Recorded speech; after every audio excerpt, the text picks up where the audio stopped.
Oi, turminha do nono ano. Ainda sobre República Velha, né? A gente vai se dedicar hoje em História a dar uma especificada nos conflitos sociais que teve nesse período, tá? Que tá aí no capítulo 3 aí, do teu livro. Você tem que estar respondendo as atividades do capítulo 1, 2 e 3, porque tudo é República Velha, tá bom? Então aí, ó. O primeiro movimento que a gente vai falar vai ser o de Canudos, tá? Ele é considerado um movimento messiânico porque Antônio Conselheiro era visto como um líder religioso, tá bom?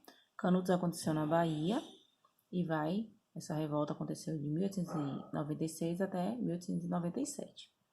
Por que que eles estavam se revoltando nessa região do Nordeste, né?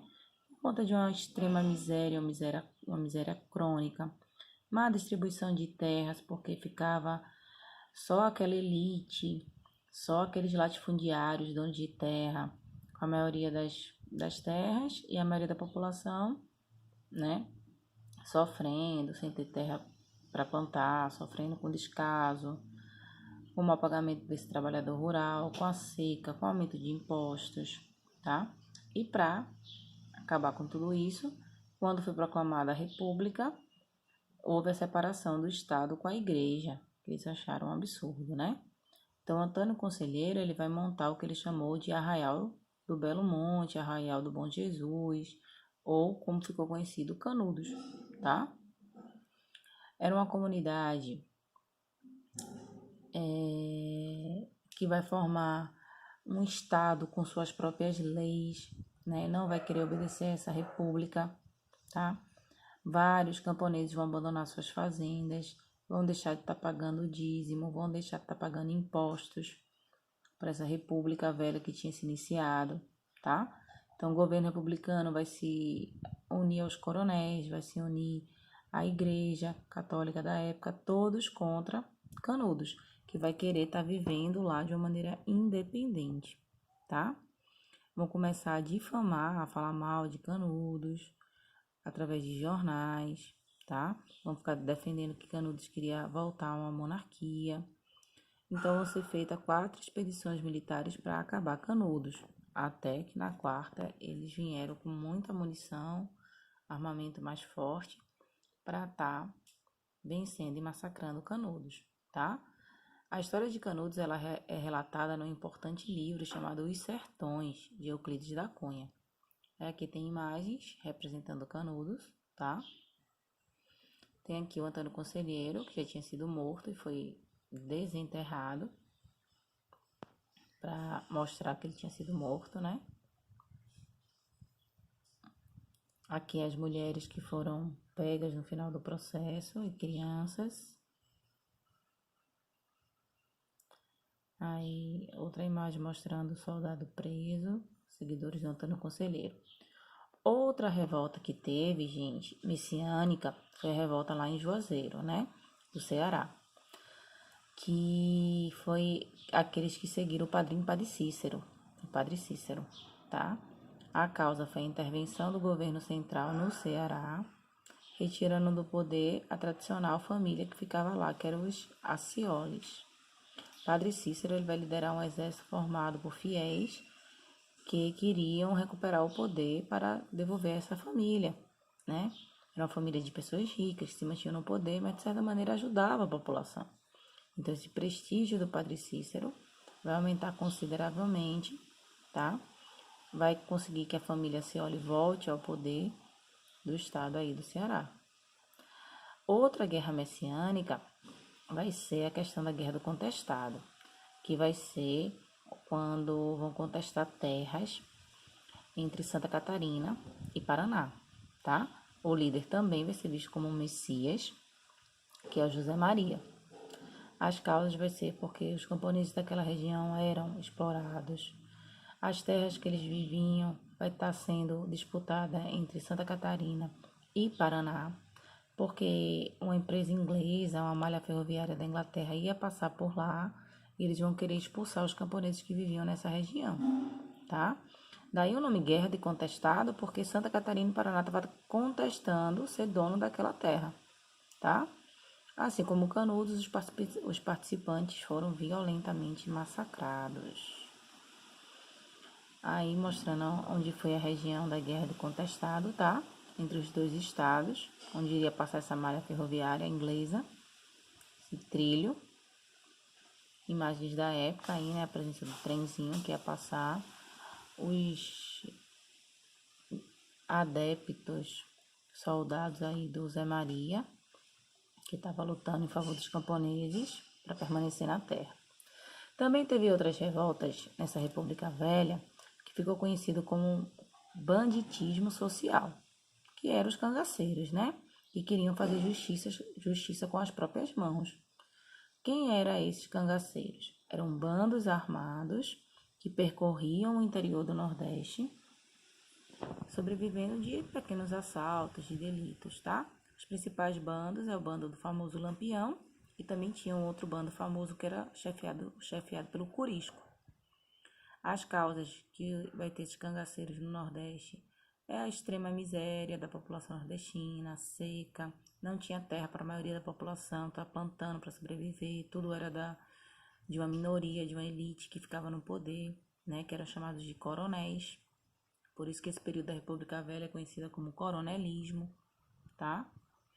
O Estado não se importava com a vida que esse pessoal vivia, tá? Então, eles vão ser uma espécie de Robin Hood. Eles vão estar tirando dos ricos para dar para os pobres. Por isso que a gente fica na dúvida se os cangaceiros eles eram heróis ou bandidos, né? Porque para a população mais pobre eles eram heróis. Mas para a população rica, dona de terra, eles eram bandidos. Os cangaceiros, gente, como tá dizendo aí no slide, ó, eles foram perseguidos pela polícia, né, do local, volante, e exterminados um a um. Eram os únicos que despertavam medo nos coronéis, justamente por não terem perspectiva de melhorar sua condição de vida, né? E, portanto, eles não precisavam temer as leis ou temer o coronel, eles acabavam desrespeitando e fazendo justiça com as próprias mãos. Essa imagem aqui, né, é bem impactante porque o bando de Lampião foi decapitado, cortado as cabeças e exposto em praça pública para meio que tentar evitar que outros bandos se revoltassem contra os coronéis. Aí a região onde acontecia o cangaço, né? Toda essa região listradinha aí de influência do cangaço. Essa vermelhinha aqui, ó, no centro, é onde estaria Canudos, tá? A influência que Canudos teve. Outras revoltas que teve, gente, já foram mais aí urbanas, né? Como essa do Rio de Janeiro, que foi a revolta da vacina, tá? Eles quiseram modernizar o Rio de Janeiro. Quem era o presidente na época do Brasil era o Rodrigues Alves. Então, para isso, eles resolveram destruir os cortiços e favelas. Foi a política do bota abaixo. Tudo que eles achavam feio no centro do Rio de Janeiro, eles vão estar derrubando e obrigando essa população a morar nos morros, que vai estar formando aí as primeiras favelas, tá? Eles vão estar se inspirando na mesma condição que a França tinha feito lá na capital, em Paris, para embelezar Paris, tá? Aí eles vão querer estar embelezando o Rio de Janeiro. Quando eles expulsam essa população pobre para as áreas de favela, vai estar dando ali aumento de doenças, né? Porque eles não vão estar dando uma infraestrutura adequada para as pessoas viverem nesses morros, aí vai dar doença. Uma doença que deu foi a varíola, por exemplo. Eles tiveram que contratar um sanitarista chamado Oswaldo Cruz para que ele fizesse uma vacinação obrigatória, tá?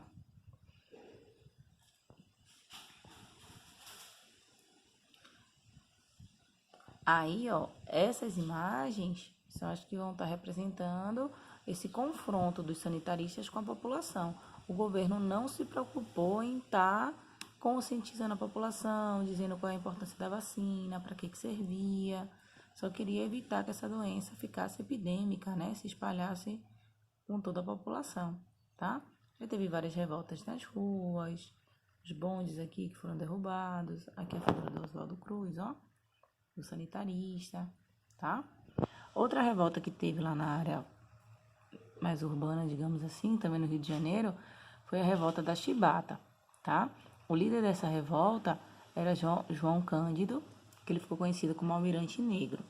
As causas dessa revolta vai ser os maus tratos, os baixos salários, soldos, péssima condição de alimento que eles tinham e os castigos corporais.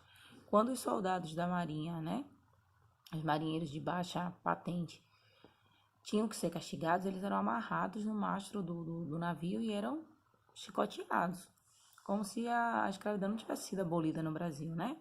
E os chefes marinheiros, eles eram brancos, então ficava aí menosprezando esses marinheiros negros. Então, na revolta da Chibata, os marinheiros vão tomar 2 navios e vão ameaçar bombardear a capital do Brasil, que era o Rio de Janeiro, tá? Se os castigos continuassem. Então, o governo vai prometer atender às reivindicações, pede que os marinheiros se entreguem. Os envolvidos foram presos e mortos. João Cândido, ele vai sobreviver, mas é expulso da marinha, tá? Mas eles acabam conseguindo o seu intuito final, que era a questão de abolir as greves, os castigos corporais, perdão. Outra causa urbana vai ser movimentos operários, né, que vão estar acontecendo por conta da exploração do trabalhador nas fábricas, não tinha leis trabalhistas, tá? Que vão estar amparando esses trabalhadores. Eles viviam tipo Charlie Chaplin, aquele filme que a gente viu, né? Tempos modernos, em extrema exploração. Então, até a década de 20, os imigrantes italianos chegaram com ideologias anarquistas, querendo formar os primeiros sindicatos, fazendo greves, tá bom? Então, a partir de 1922, eles vão estar até ajudando nessa luta operária, criando o Partido Comunista Brasileiro. Aí, esse movimento operário sempre vai ser visto pelos governantes como caso de polícia. Essas foram algumas das revoltas que aconteceram nesse Brasil da República Velha. Então, continuem lendo o seu módulo aí, respondendo. São 3 capítulos sobre esse assunto, né? Aí eu quero, essa semana, que você tenha conseguido responder até o 3º, para depois, com calma, a gente vir tentando corrigir tudo. Tá bom, nono ano? Se cuidem direitinho, fiquem com Deus. E espero que esse momento ruim passe logo pra gente já estar junto na escola, tá bom? Tchau, fiquem com Deus.